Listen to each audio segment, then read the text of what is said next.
We hold these truths. We hold these truths. We hold these truths to be self-evident. We hold these truths to be self-evident. That all men are created equal. That they are endowed by their Creator with certain unalienable rights. That among these are life, liberty, and the pursuit of happiness.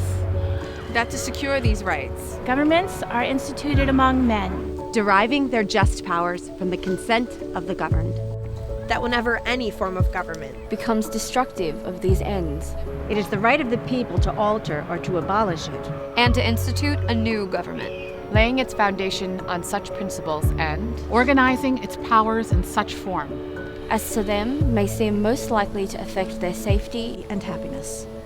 Prudence indeed will dictate that governments long established should not be changed for light and transient causes.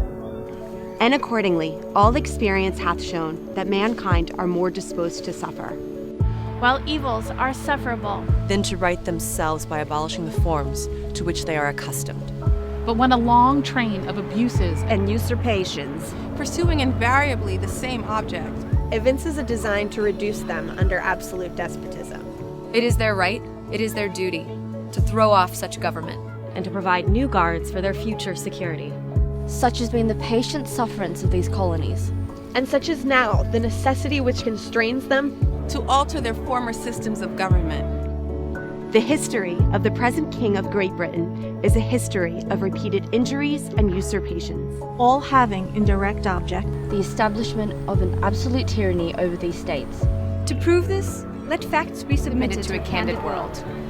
In every stage of these oppressions, we have a petition for redress. In the most humble terms, our repeated petitions have been answered only by repeated injury. A prince whose character is thus marked by every act which may define a tyrant is unfit to be the ruler of a free people. We have warned them from time to time of attempts by their legislature to extend an unwarrantable jurisdiction over us. We have appealed to their native justice and magnanimity, and we have conjured them by the ties of our common kindred to disavow these usurpations, which would inevitably interrupt our connections and correspondence.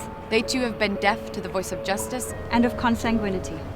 We, therefore, the representatives of the United States of America, do solemnly publish and declare that these united colonies are, and of right ought to be, free and independent states.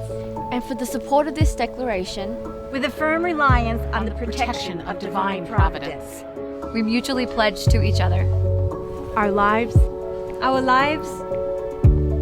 fortunes, our fortunes, and our sacred honor. And our sacred honor.